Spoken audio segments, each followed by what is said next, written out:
Hi everyone, today we are going to be editing this landscape image. So this is our starting point, this is the original raw file, and I will take you through all the steps reaching to this final result. This is going to be quite a lazy edit because we will be working with Fujifilm film simulations, we will be using style brushes, and I will show you quite unconventional color grading coming up.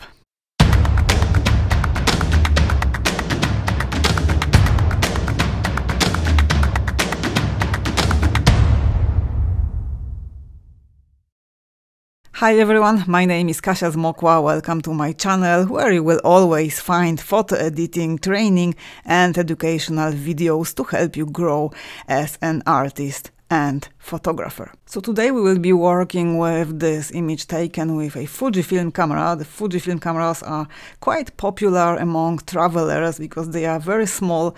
My original camera, it was Nikon D700, and it is just too heavy, too bulky to take it for trips and treks like this one in Nepal. So if you are a Fujifilm camera user, you have some extra bits at your disposal, so you can work with Fujifilm film simulations. So let's jump to our edit. I'm going to switch all these layers and we will start right at the beginning. Before I jump into the creative process, I have a quick announcement. So very recently I have released a free masterclass in which I cover my workflow. Basically, I'm talking in detail about the 3 steps of my workflow in Capture One. So if you want to learn more about Capture One, if you want to know how to structure your work, check out the link down below under this video. The masterclass is completely free to join, no strings attached. Okay, let's go back to our edit. So the very first setting that I have applied here is the Fujifilm specific curve. So if you go to the color tab and if you just scroll down, you will find the base characteristics, and here under curve you will have some different settings at your disposal. So right after you import your image to Capture One, by default Capture One will apply auto curve, but I just went through some of these different settings and I've decided to go for the Fujifilm Classic Chrome. The image was taken during quite hazy, foggy day. There was a lot of rain. This is the Langtang region in Nepal. I've taken this image in June, as far as I remember, at least 2 or 3 years ago. So a lot of rain, a lot of clouds, quite heavy wind. And I remember the atmosphere as sort of misty. I want to keep the softness here.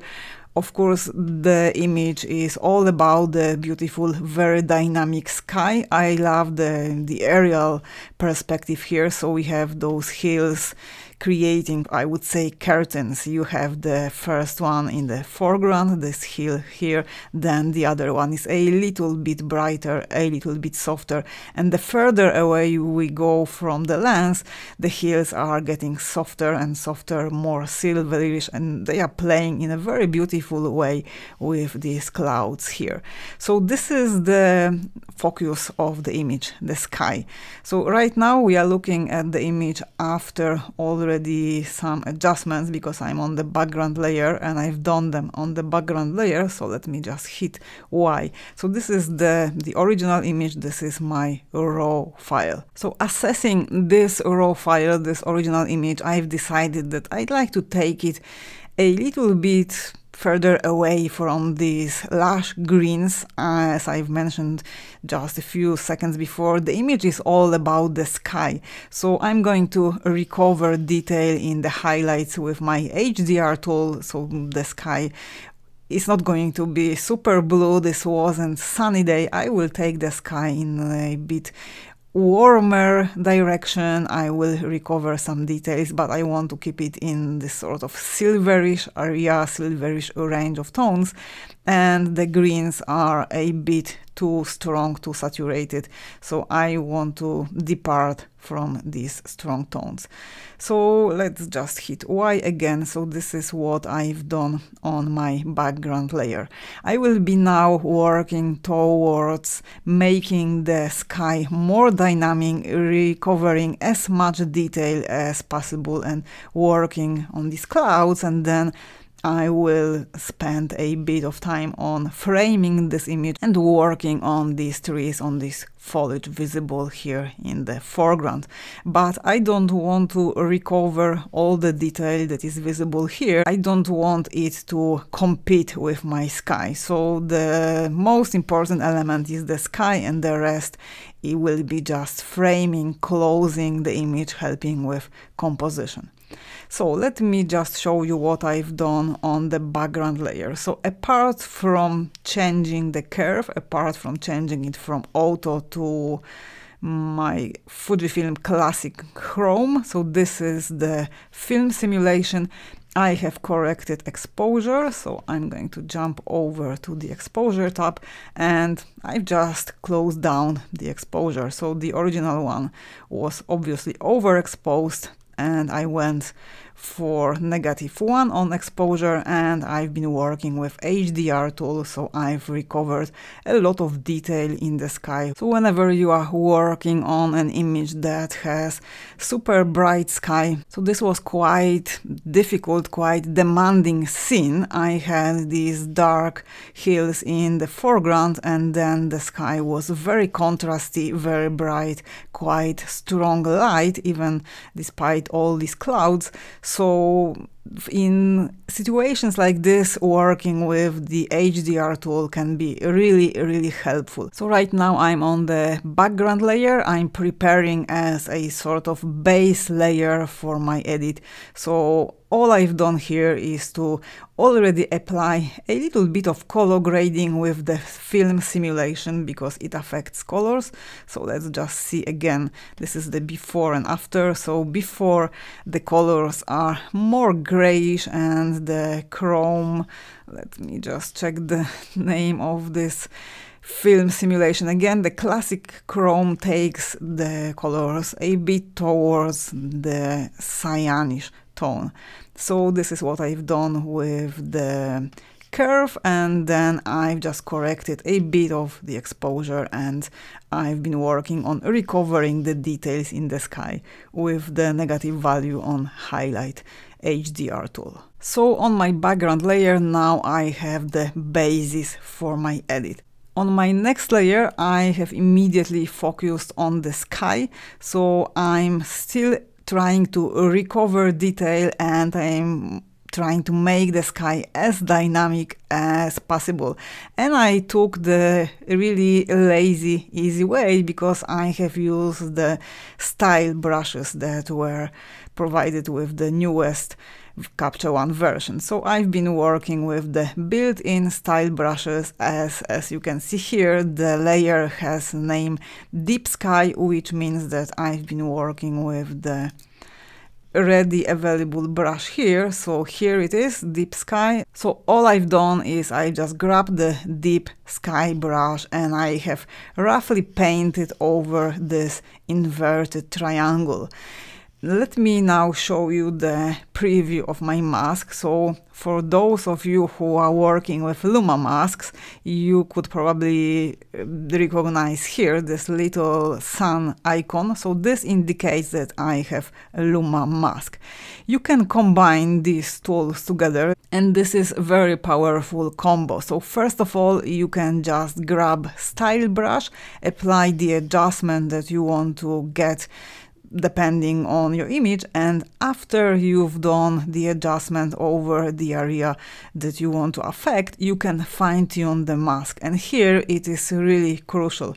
So let me just hit M, so that way you can see the overlay of my mask, and I've been super careful here not to include these hills, because if we just jump over to the exposure tab and if we check what sort of adjustment is this tool creating, so it is pushing a lot contrast, It is recovering highlights, it is pushing the whites very, very strongly, and in this case I haven't been fine-tuning these adjustments, they were more or less correct.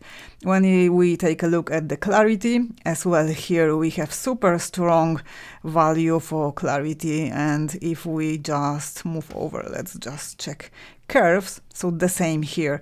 It is slightly darkening the middle, sort of brighter midtones, and slightly pushing the highlights here. So on Luma we don't have anything, but when it comes to color grading, it is pushing the tones as well. So if I go for the advanced, you can see that this tool really allows you to apply all these super complex adjustments with one stroke. So contrast, you are recovering highlights, plus it is targeting these two specific shades of blue, so it is darkening the darker blue. You can see that this is selected here, and it is darkening very, very strongly, -44, and it is pushing saturation of this middle blue. So this is what I've done with just few seconds of painting with my style brush. And after I've done this, I had some issues here over this area, because it was included here in my mask when I was roughly painting over the clouds, but it didn't turn out well. So I've been basically pushing contrast here, and that's the reason why I have applied the Luma mask. So with my Luma mask I can be really super precise. So now I have very beautiful, very smooth transition, and the adjustment is pretty much seamless. So if I just switch off this layer and on, it is targeting exactly those areas that I wanted, and it is not affecting at all those areas here within the heel range. So again, this is before applying the adjustment and after. I'm going to leave for now color grading. I have applied a bit of color grading on this layer, but I haven't done this just after adjusting my luminosity levels. I've done this after I had all my luminosity levels in place. So let me jump to the next layer. On this one, I've been working on my foreground. So as I have said at the very beginning, I want this to frame the image. I don't want to pull the viewer's attention towards those trees, and I will try to balance it further. I will apply a little bit of matte effect on this very layer, but right now I've decided that the initial idea of keeping these trees very dark, it simply doesn't work. It is too heavy, and now the image is pulling apart, it is breaking. We have the bright triangle, and if I have kept those trees as dark as they are now, or just a bit brighter, so let me just switch on this layer, and if I would go for really low opacity value here, I can maybe apply it more gradually, but it doesn't work. Those trees are still super heavy, they are distracting, and here we have all those subtleties, we have those very dynamic clouds, the beautiful light, and the bottom part of the image is just not keeping together with the rest. So I went for quite strong adjustment here. Let me just jump over to the exposure tab, so you can see here that I've been working a lot with the HDR tool. So I have adjusted shadows, I have pushed the blacks as well. So let me show you, this would be before adjusting shadow. So now we have only pushed blacks within the HDR tool. So this already changes a lot, this already helps a lot, but still to my liking the bottom is a bit too heavy. So I have pushed shadows a bit more. So now the image starts working together as one composition. It is not composed of two foreign pieces. So shadow and blacks. So let me switch off temporarily the blacks. So when I have manipulated with the shadows, this targeted mostly this area here. Those trees in the foreground, this one, the trunk here, they are way darker, and I had to work with blacks to target this area. So that would be before and after. And my next decision was to apply some clarity. So the sky is very, very dynamic. We have pushed quite a lot clarity with the deep sky tool, and even though I'm making these adjustments manually, I've tried before to apply here the style brush. Let me just jump over here. So I've been working with this one, shadows recovery, and this didn't provide satisfying results. So that's why I'm doing this manually. I found it to just create way better final effect. So we have applied quite strong clarity adjustment on the sky, and I've decided to complement it nicely with a bit of clarity applied to the foreground on this layer, and this adds a bit of local contrast. So always adding clarity will create mid-tone contrast. So before applying this adjustment, the area will be way more flat. After applying this adjustment, we have more contrast here. So this is specifically visible here between those brighter trees and those that are in the shadow. And let me just zoom in. So we will be looking at 100% magnification level. So if you just focus on this area, so now this is after applying the clarity, and this will be before. So these are very subtle changes, but when we add them together one by one, layer by layer, they are creating the final result. So this is what I've done on my foreground layer. I haven't touched curves, I haven't touched levels, but I will be working a lot with levels on this very layer.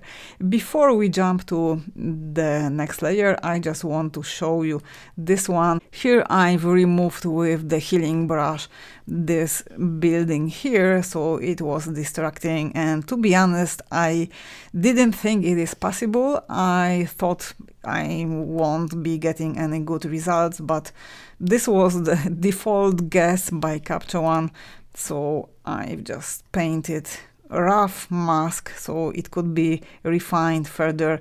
I've decided to just give it a go, and it gave me quite a good result, I would say. So let me switch off the preview of the mask so we can see that I have painted over this little building here, and the pixels were copied from this area.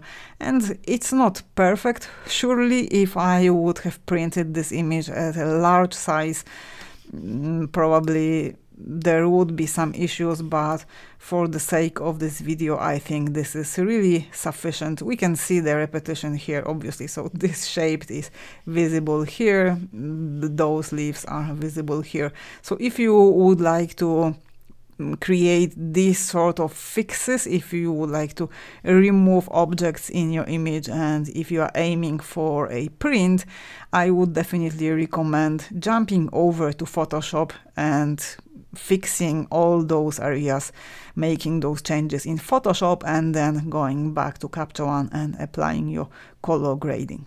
So we are ready now to jump over to the layer where I have basically experimented the most. So this is my layer where I've been working on contrast, and I've been working on color grading without using the typical color grading tools in Capture One. And by the way, if you enjoy my videos, if you are getting value from my videos, I would be super happy if you subscribe to the channel, if you like the video, and if you leave me a comment. I'm replying to every single comment under my YouTube videos. I'm always super curious to hear your feedback. I would like to know what of my tips you are really applying into your own workflow, what is useful for you, what was something new that you didn't know before, and I'm always super curious to hear your suggestions for future videos. So if there is something that you would like to maybe explore more in depth, please let me know in the comments down below. Okay, so let's jump over to our layer, and I have left some notes for myself so I will know what I've been doing here without scrolling and looking at every single tool. So we can close style brushes. I've been using style brushes only on this layer where I've been working on the sky. So on this layer I have focused mostly on my levels. So I've decided that the image is a bit too flat. I wanted to open up still a little bit more the shadows, and I've been working with my levels. So let's just move over to the levels. I have thrown into the mix curves as well. This was my final decision. There was still something missing in this image. But let's now first take a look at the levels. So if you take a look at the histogram here, this reflects your actual data in the image, and this graph here is dynamically responding to all the changes that you apply to the image. So let me just switch off this layer. Keep your eye on the histogram. So if I switch it off, the histogram has shifted. So with every single adjustment, the graph is representing the current data. So this is what we got now after these adjustments. Let me switch off this layer, and here we can see that the image is well exposed. Of course, after all the adjustments that were applied here, if I would go to the original image, here I have already recovered the highlights with the HDR tool. Let me just show you the original version. So this is the raw file. As you can see here, no adjustments are applied, and this is how the histogram looked like before applying anything to this image. Let me just display this one next to the original one, and this is where I have taken the histogram in comparison with the starting point. So let me just switch now. So this is the original histogram, the original graph. So we can clearly see that I have the data crashing to the right edge. I'm blowing out highlights. If I switch on the exposure warning, all the red overlay indicates that I have no data here, that basically I have no detail and I need to work towards fixing it.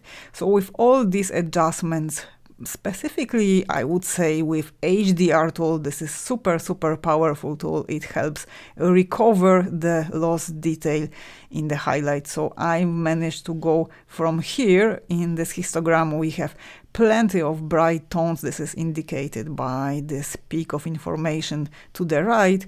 Not many mid-tones, just a bit, and quite heavy dark mid-tones and shadows. So it is super contrasty image.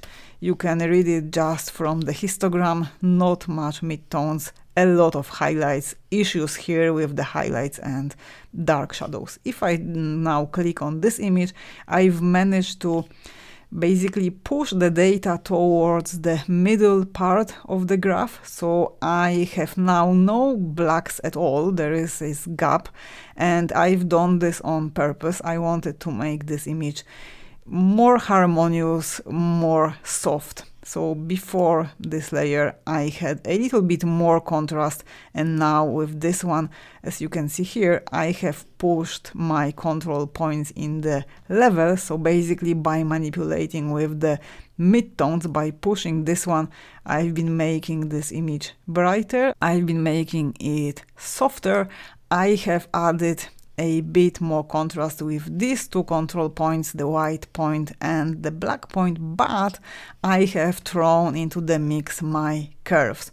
So without curves, if I just press and hold Alt key and click on this little arrow, you can see that the image is quite contrasty, but I found that those trees are a little bit too distracting. So if I just again switch off temporarily my curves, the trees are not the most beautiful element in this image. They are in the foreground, so they are working very, very strongly. They are affecting the whole composition, and there is nothing particularly pulling in those trees. And especially that I have been doing my sort of lame healing operation in the lower right corner, and I don't want to bring viewers' attention towards this part.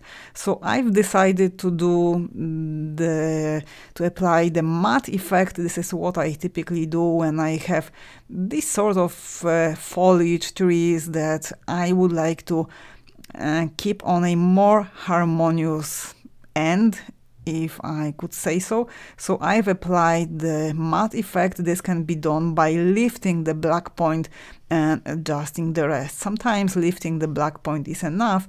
Of course, you have to create this second control point here. So it is here on sort of crossing with the red line, with the red curve, but with this one I have lifted the blacks. Originally it would be input 0, output 0. Now we have our output 26 because I have pushed this control point upwards. Then I have created this one. This is the most important control point.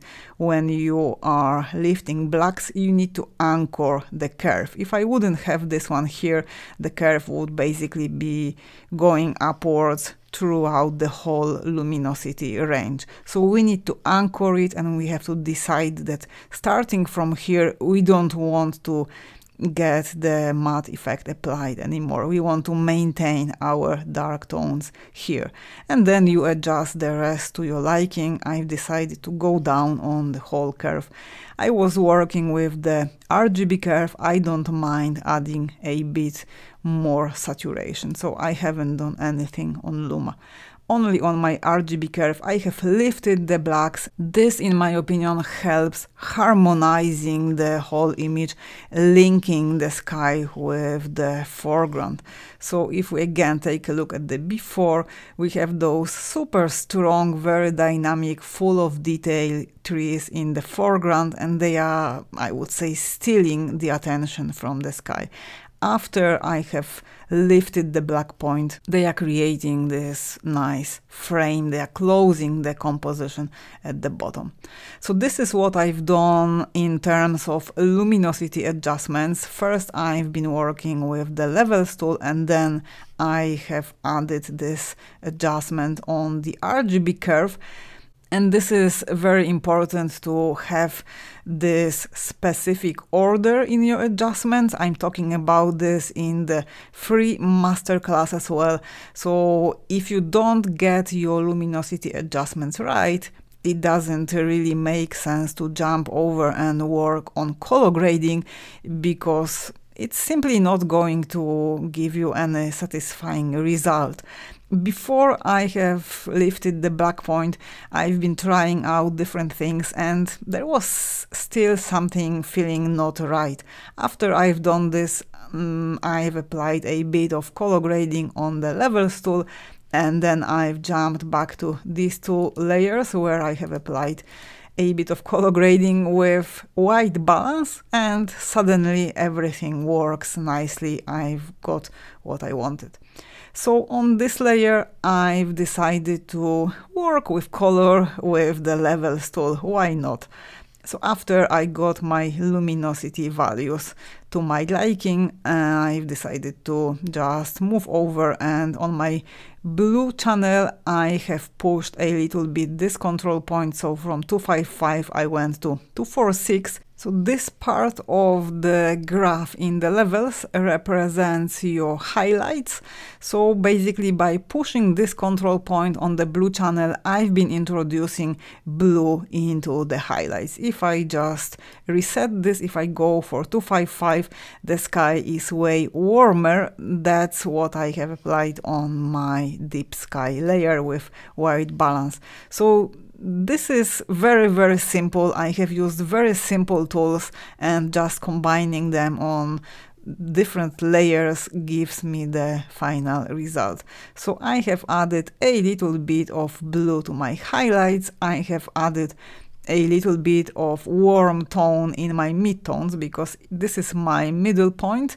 I went for negative 0.12. So if I zero it out, everything will be way more blue, because I have pushed this control point, the white point, towards the left, and this is obviously not looking right. So I've decided to counterbalance it, to go the other way, the color opposite on the color wheel to the blue is yellow. So if you are in the blue channel, you can either add blue or yellow to your images. So if I would go this way, I would be adding more blue into my midtones. So I want to obviously go the other direction, and I want to counterbalance the blue that I've added to the highlights, and I will go this way. So I went for negative 12. That way I'm introducing warm tones into my midtones, basically to the whole image. So now the blue is added to the brightest areas in the clouds, and the rest is pushed towards higher warmth. I haven't done anything in the green and red. I've been working only in the blue channel. So this was the first bit of my color grading for this image. Let me just leave it here, and now let's jump over to the layer where I've been working on the sky. So firstly, I've been applying the deep sky style brush, super easy, super quick.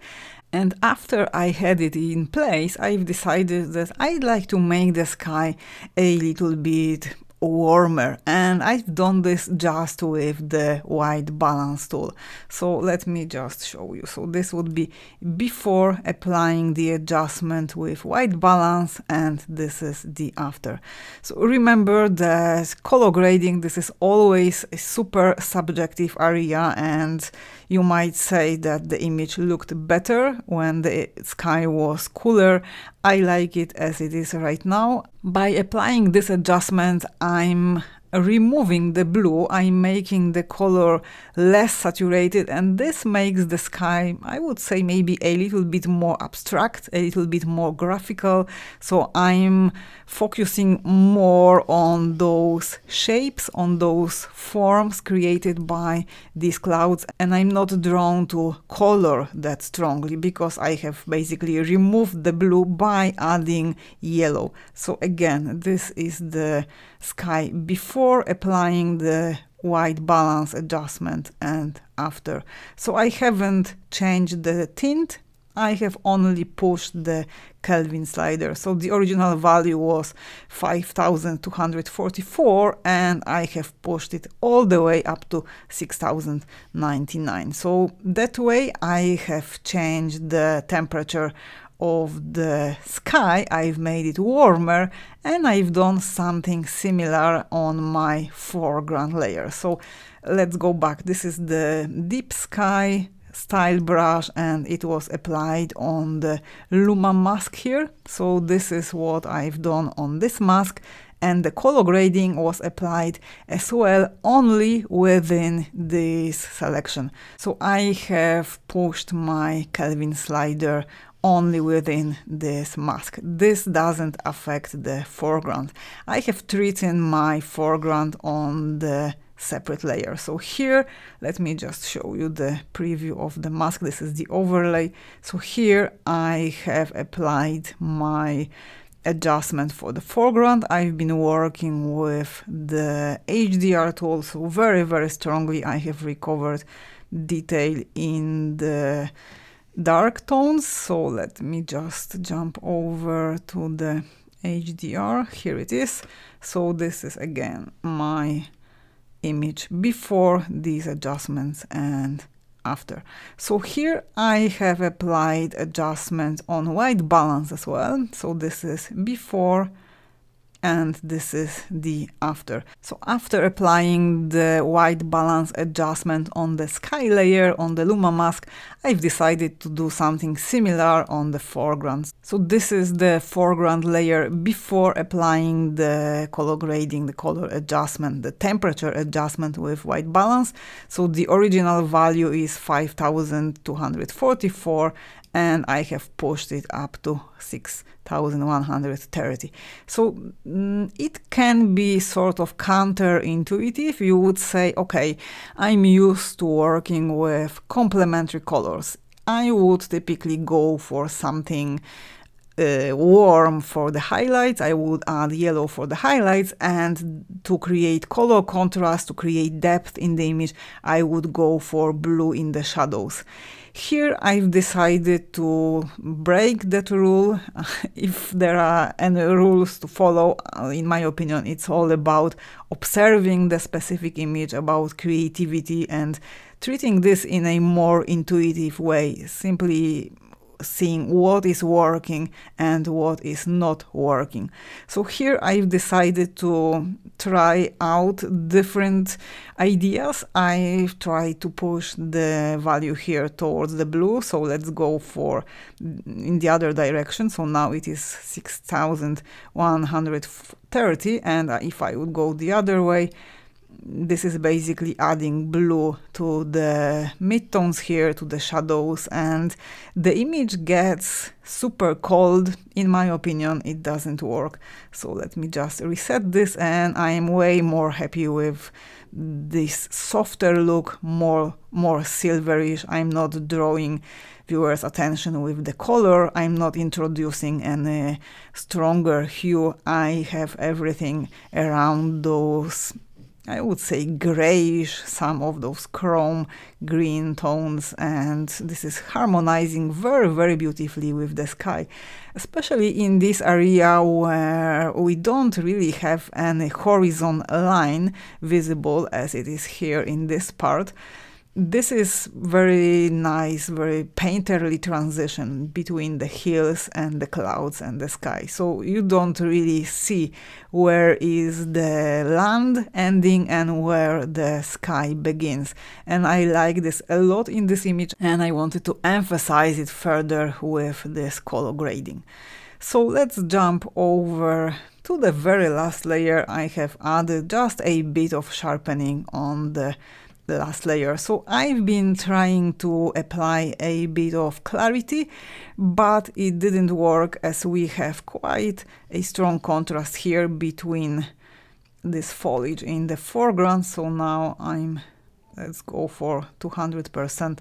So here, whenever I've been pushing clarity, let me just show you. So now I have applied sharpening, quite a low value.